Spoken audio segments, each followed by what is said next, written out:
because the setup in which he was writing and the social condition, political condition which was prevalent in 16th century did not allow the kind of freedom to mankind which now humanity is enjoying after several thousand years. Humanity was subjugated. Man had to surrender and obey the rules and dictates of the kings and the queens. What the king said was the rule. So there was more of monarchy in a way, if you think in terms of political culture. I'm trying to make it very clear that in terms of monarchy, in terms of kingship, princesses, imagine, there was no any, there was no intellectual, political liberty to mankind. Bacon was the person who introduced absolute monarchy, broken and thereby introducing a certain kind of democratic liberalism. This democratic liberalism is a typical fast-growing modern tendency. Modern does not mean 20th century. Modern means that which makes a certain kind of departure from the established norms of the condition, norms of the time. Even if you make a departure, you become a modern in a way. So modernism is a tendency to depart from the established norms of the exercise, of thinking, of philosophy, of religion, of literature, any kind of branch of knowledge. Now go back to Bacon. What Bacon said, I consider the whole of this universe as my province of knowledge. So, another statement I remember, Bacon in your essay said that this is the sovereign good of mankind. He said that every individual is capable of acquiring knowledge. You cannot say that the knowledge is centered in the teacher, that the knowledge is controlled by the philosopher alone, that the knowledge is always lying with the scientist alone. Earlier this was the problem, that the scientist knows the truth about physical reality. Philosopher knows the truth about this universe. The teacher knows the truth about the society. Nobody else knows. The preacher knows the truth about religion. We do not know. We are ignorant people, something like sheep sitting in a congregation, in a church, for example, where the priest is delivering a lecture and everybody is sitting silently, swallowing it, accepting it without any question. So we get it? That was a different kind of subjugation of humanity. Bacon injected a certain kind of intellectual liberalism and independence of mind, which was the credit to humanity. So he wanted to bring honor to mankind. I understand? Honor to mankind, glory of mankind. That was Renaissance. Renaissance was in fact restoring the glory of mankind. And with this glorification, he seems to be more modern than others. Because others were trying to abide by the dictates of the kings and the queens, subjugating the liberty of the individual, not only political liberty. Because the king was the ruler, whatever he said was the ruler. But today what is happening? Everywhere there is a sense of democratic liberty. Everywhere there is a sense of equality. You are trying to expose yourself to things and you are trying to explore deep into the realities and thereby you are trying to accept them. So mankind was asserting, and this credit again goes to Bacon, because Bacon inspired the readers of his writings that you should assert, that you should be intellectually sharp, that you should not surrender your intellect, that you should prove that you are dignified enough, glorified enough, that you are no less important than God. I'm giving you answer many points. That you are no less important than God, that you have the potentialities to understand the complexities of this universe better. So even philosophical truths you can understand, religious truths you can explore, scientific truths you can establish, and thereby weigh and consider and they will be accepted. Never be applying to the and therefore we believe that Bacon was talking of things in 16th century which was not in practice. Which was not in practice. He was talking of things which were little different. So he was in fact guiding the whole of humanity away from the set norms of subjugation. Subjugation means surrender.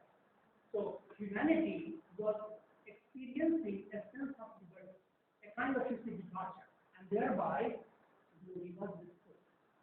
So intellectually, philosophically, religiously, scientifically, even in terms of astronomy and astrology, all branches of knowledge Bacon handed in his nature with perfection.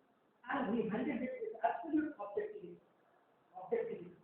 Subjectivism is not the domain or the reign of Bacon's writing. He is absolutely opposed to the writings of Montaigne, for example, the great father of personal. He writes impersonally. Impersonality is another tendency of modernism. So when you say modern, it is not only 20th century, 21st century, and 16th century. Modern is a tendency. Modernism, therefore, is a certain kind of looking at the way you look at. And Bacon looked at 16th century life in the manner as 20th century people, thinkers, writers, philosophers are looking at it. You get it? So when we examine Bacon as an essayist, or as a thinker, or as a philosopher, or as a writer, we find that he is behaving in the most modern fashion. So by calling him a writer in the modernist tradition is to suggest that Bacon has outgrown the limitations of 16th century reality, that he was far away and far above the writers of his time. The writers of his time. Others did not speak like that. Bacon spoke. Even amidst the 16th century writers, Bacon spoke in a different manner. Bacon started a new branch of knowledge. Bacon in fact developed a new system of thought. Bacon in fact inspired humanity to assert its own individuality. And therefore Bacon is recognized. So we get it? So we have to explore the perceptions and perspectives of modernism in the writing of Bacon. And you have to cite examples. Remember, I give you points, but these points have to be justified with reference to the text. So you cite language, certain sentences from particularly the essays that you have read. You can cite other essays also, no problem. There is no obstruction. You can choose any line from any of the 106 essays Bacon has written all together. So you can choose any line from anywhere. That's no problem. But at least you can very confidently choose lines from the three essays you have read because those essays have been elaborately discussed. Yes. Anybody else? This is the last discussion on this. We do not have time to go back to the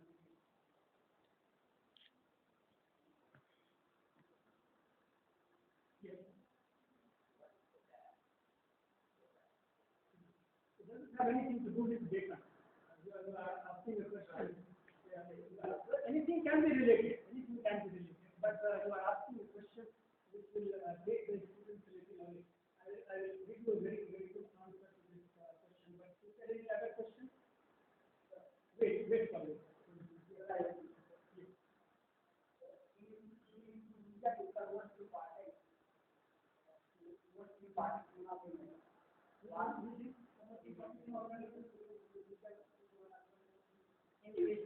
Individually. That is individually. Yes.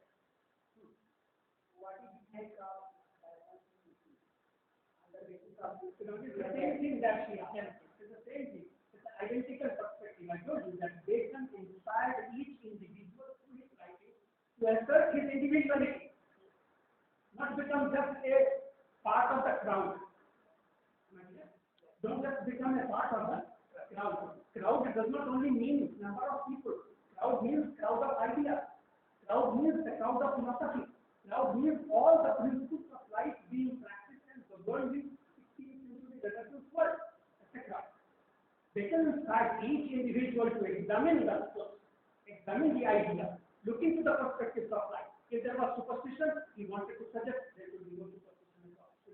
It was a question of depth, which is of multiple nature. I told you in the beginning that there are broadly three perspectives or areas in which Bacon was interested. One, the relation of man with God, the relation of man with his society, and the relation with man. Tell me, I have given you the word.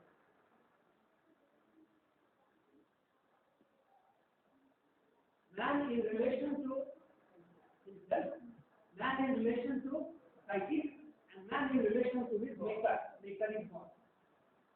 So there can be three areas. These are areas. If you divide all the areas of maker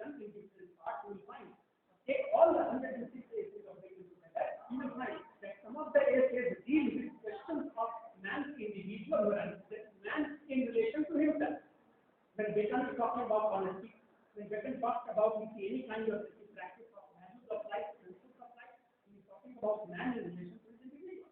But when Bacon is talking about truth, for example, it has also a relationship with the society.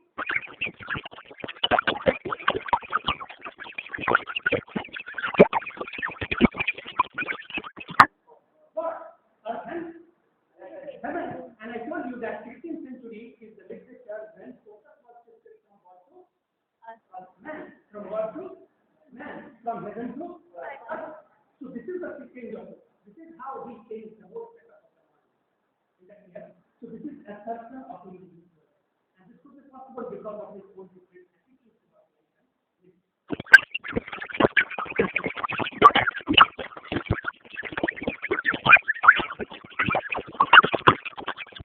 Of saying that Bacon was a humanist. Your question is related with the idea of humanism. That Bacon was a deep-seated humanist. He wanted to bring honor to mankind, and he wanted to establish the glory of mankind. Not only God is glorious, man too is glorious. Man can change his fate by the power of his hand. Remember, we should not simply surrender ourselves to the fate dictated by the God. We can change our fate by the power of our hand. This hand is deep.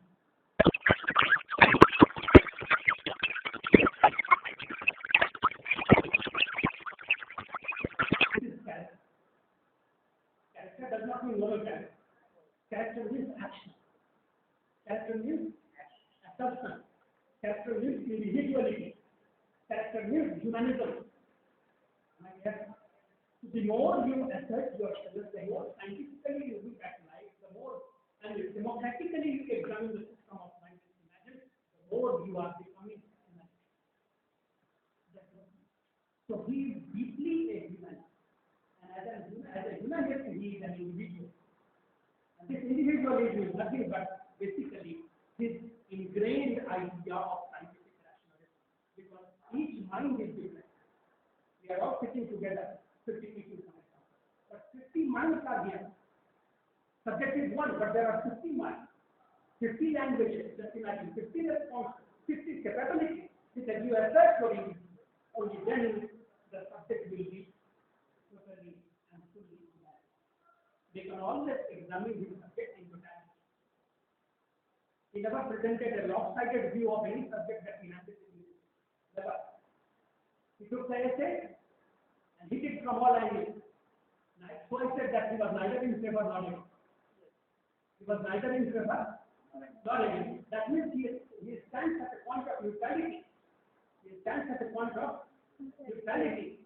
He is in favor, he is against. He is neither in favor nor against. He is simply hitting at the subject in all totality, in all perspectives. So whether a subject is religious or philosophical, whether it is related with man or society or God, okay, that doesn't matter. They can stand as a man or as a writer to critically and intellectual, and we wanted to bring unity to other. Therefore, his humanism is related with his individual.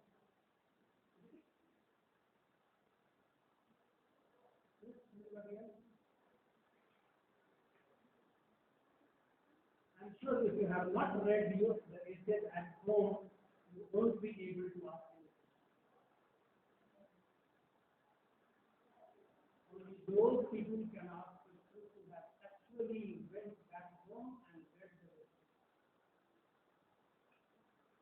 Develop this habit when an author is done in the class, go back home, read that essay, read that author, then only you will be able to ask. Most unfortunately, it seems we have not looked into even the university question. So your parents may be very happy with you that my son and daughter have gone to the school or the college with the beautiful file in the hand. But what are you doing? You know it. Yes, any question more?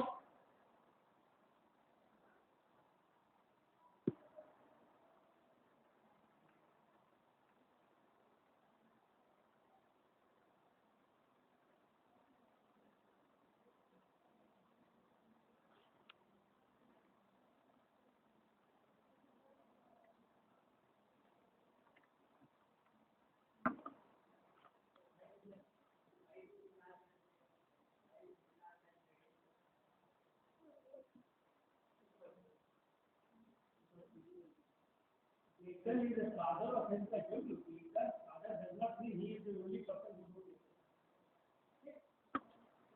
If you look at that, one is the art form, that is the form of literature. Essay is the form of writing. Poetry is the form of writing. Drama is the form of writing. These are different genres of music. Genre, have you heard the word genre? G-E-N-R-E. Go and understand this word, then you will have the real understanding of it. There are major genres, 5 major genres. And if you look into the genres of literature, prose is one. Prose is a medium of expression also. A novel is also a prose writing. A short story is also a prose writing. An essay is also a prose writing. But a short story, an essay, a novel are different. Did you get it? Did you get it? So when we say that he is the father of essays, you are relating the author with a definite form of writing. Is that clear? And that definite form of writing is what is an essay? Remember, I have discussed Dr. Johnson, I have discussed A.T. Gardiner, I have discussed Bacon, I have discussed many others understand when I was discussing. I was preparing you to understand it. But unfortunately, you never made it. So there is a bankruptcy, there is an emptiness. Have you taken note of all those things that I said earlier? You have to not take any time. Even then, I repeat it. Essay is that huge chalet of mind which others believe it to be. For Bacon, essay was not a huge chalet of mind. For Bacon, an essay is a compact form of literature. Nice structure. Each sentence is calculated. The language is precisely balanced. Balance is balance. You put what on one side and the object on the other. You wait. Both must stand. The middle must be vertical. The only you say the balance has been maintained. Read Bacon's sentence. You will find there is a perfect balance. On the one hand, there is an idea. On the other hand, there is a counter idea, and the two will go in. None of them will create any imbalance, neither less or more. So get it? This is the balance that we create. This balance is necessary for essay particularly. But where can you have this balance then? When you think of the subject dispassionately, if you separate yourself from the subject, don't become personal, then balance can be easily maintained. If you become personal, then balance will not be maintained. You become personal, and your essays will become emotionally overburdened. Montaigne was a great famous French essayist. He is the father of personal essays, and Bacon is the father of impersonal essays. Therefore, there is greater balance in Bacon, less balance in because he becomes personal, he approaches the subject in an emotional manner, he wants to give a certain kind of propensity to the subject. Bacon maintains the distance. I told you, he is neither great in favor what? So he is bad. Prose of Bacon is bad. Prose of Bacon or the language of Bacon has a compactness, closeness, precision. It's a tight structured language of the form. It's not like a poem of 200 lines or 500. It's not written in blank verse. It's not like a novel with passages and passages of emotional description and individual character description. Did you find that? Did you find any such description in Bacon's essays? Absolutely not. Bacon gives an idea. Read not to contradict and confuse, but to weigh and consider. Calculate the words. They will be absolutely. As children fear to go in the dark, people fear death. You know what sentence? Yes. Balance. Children fear to go in the dark, people fear death. Read them. Take any sentence from any essay, particularly the 3 essays that we have read, because that is a sample. That is a sample. It's an example for you. So you read them, and then you will find it's a perfect balance. This is in fact necessary for an impersonal essay. Look at the expanse of the essay that is. hardly any essay of Bacon runs into 2-3 pages. Most of the essays are 1 page and a half, hardly 2 pages. Some of them are running into 3 pages, very rarely into 4 pages. So there is absolutely no elasticity. So there is no elasticity in his growth. Number one, there is no elasticity in his thoughts, because thoughts are absolutely precise. They are like blocks. They are like one brick, another brick, third brick, fourth brick, and the construction will go on. It's not like a mud patch. Look at it. Mud is a mud house. So if you put it, I mean, the man who constructs a mud house may have a patch of mud, then he does, paste it.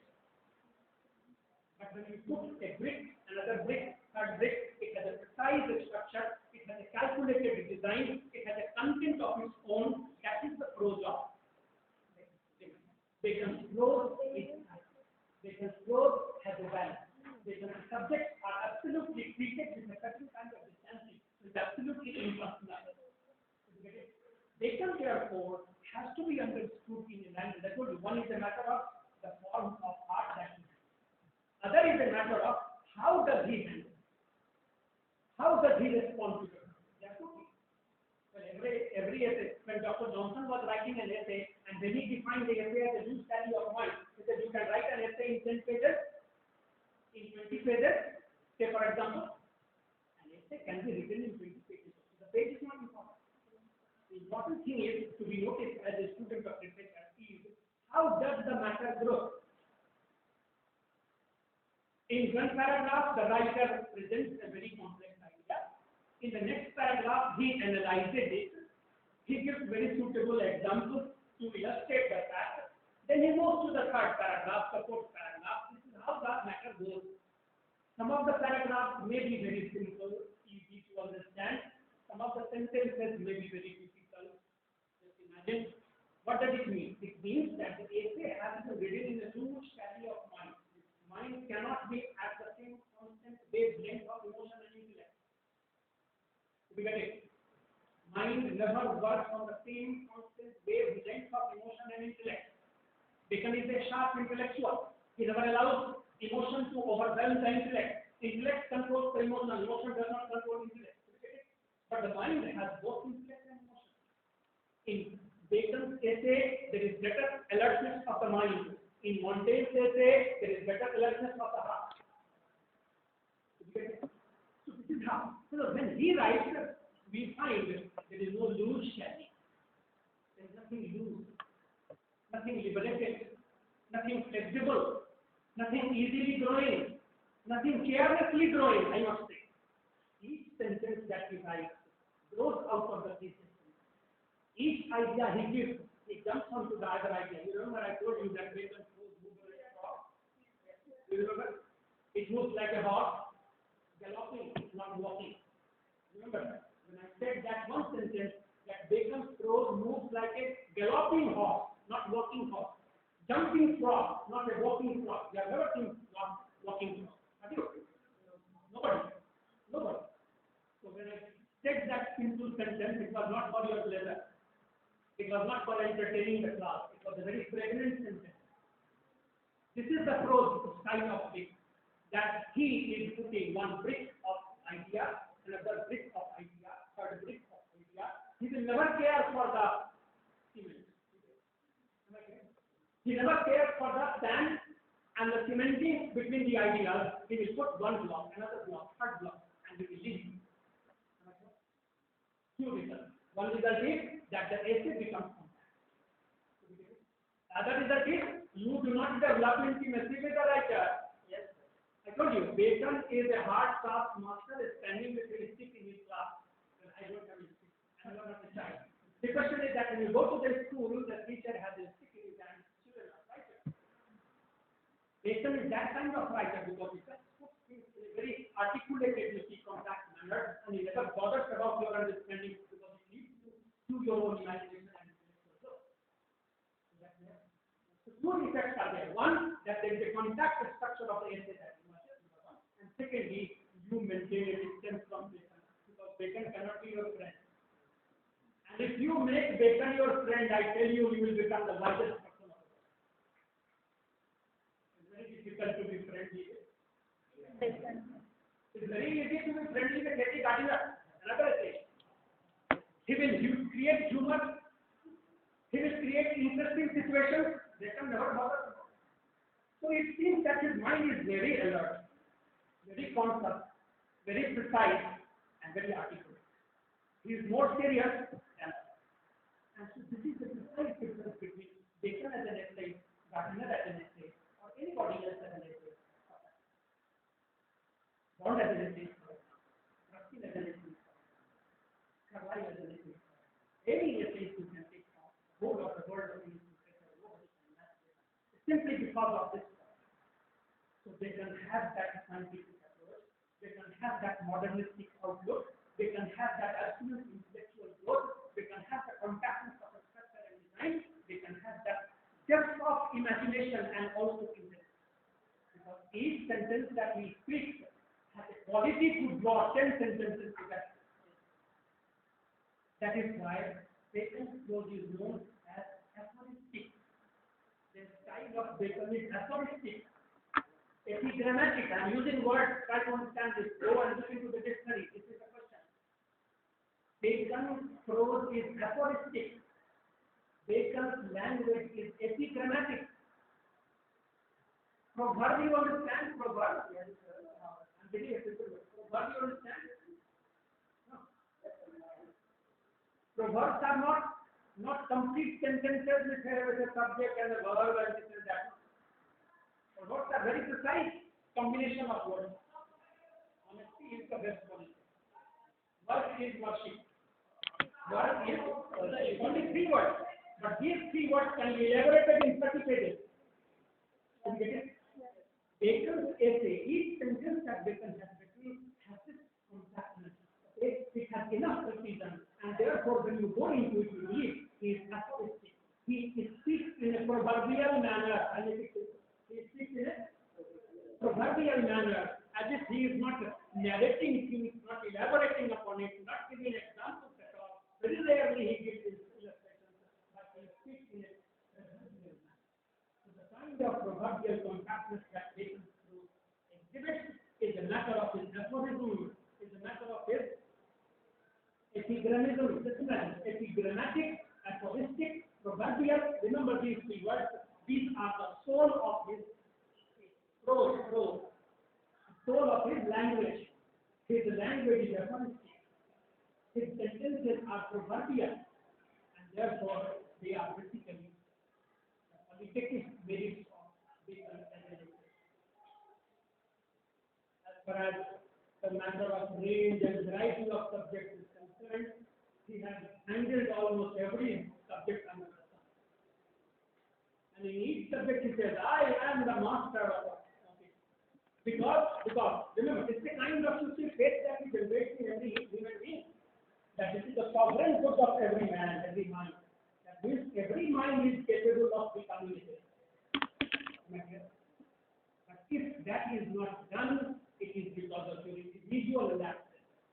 They can never separate himself from others. They can want to suggest that whole humanity has the same common factor, has the same common capacity to know, to explore, to look at things, to divide, and thereby to articulate. So this is the meaning of sovereign good of every man. There is only one king. We all are kings. What happens in democracy? In democracy, each voter is more important than the prime minister. Unfortunately, the condition is different. But the question is that each voter has a each individual. This is democratic liberalism. Bacon creates this democratic liberalism in a matter of intellect. In matters of intellect, in matters of writing, in matters of knowledge, going and exploring into the different branches of knowledge, science, philosophy, religion, legal branches, just imagine. Anything. Therefore, Bacon's mind is absolutely modern.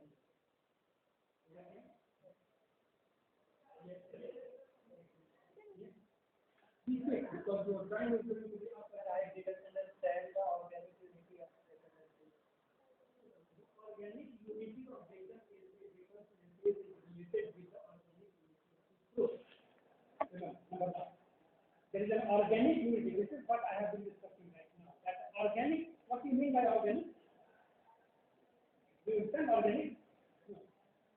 Organic unit can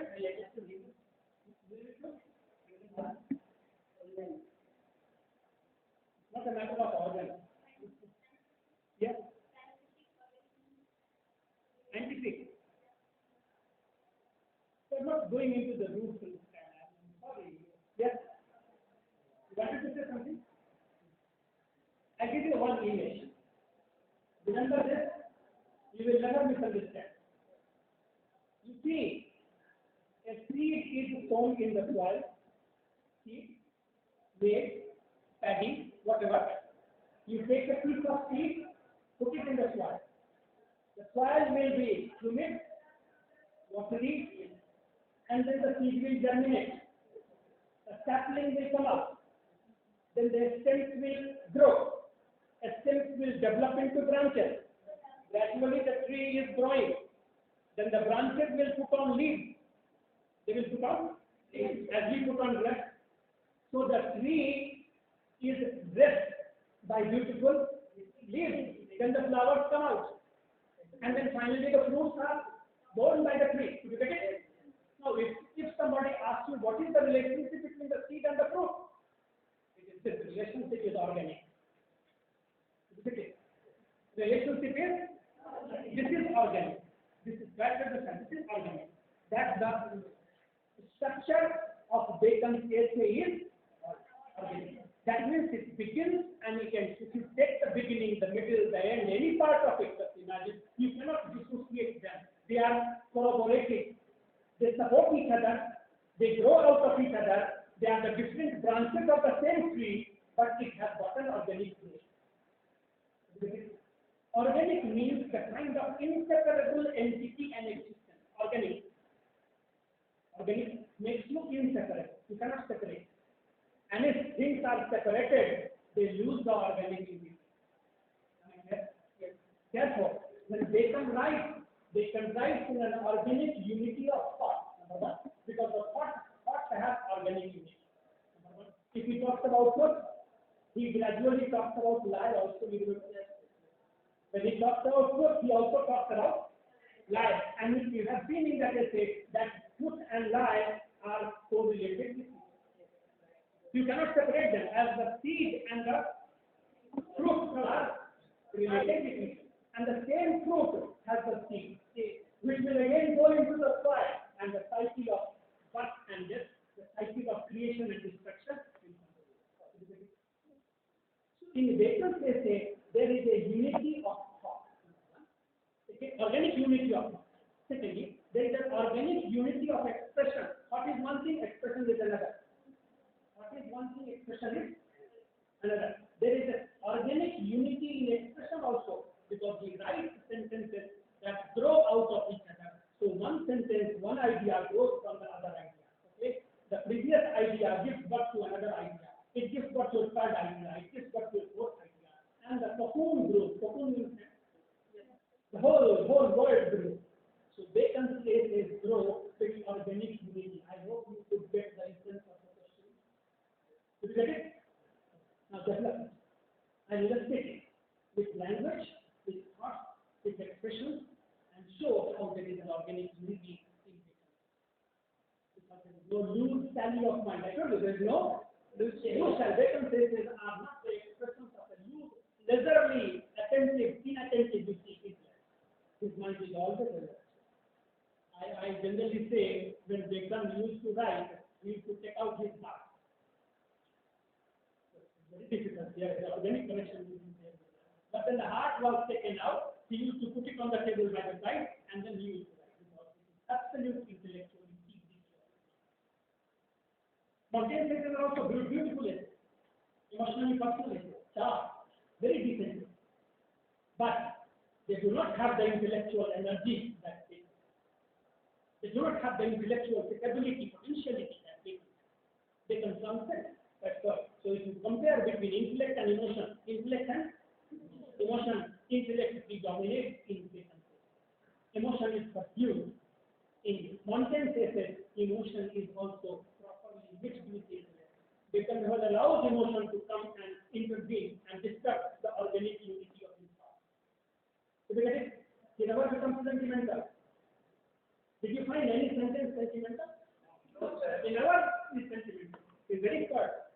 seems to be very rough, very crude, but he's precisely intellectual. So the unity of the spectrum is maintained by the aversion of intellectual, by the maintenance of intellectual bridges and the aversion of emotional components. Is that clear? I'm sorry, I have laughed. I hope you could get what they can see. If you haven't, next day we shall move to some other author, maybe Chaucer or Spencer or whatever.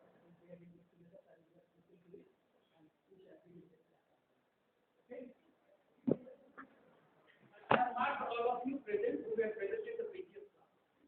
Right? And those who have come late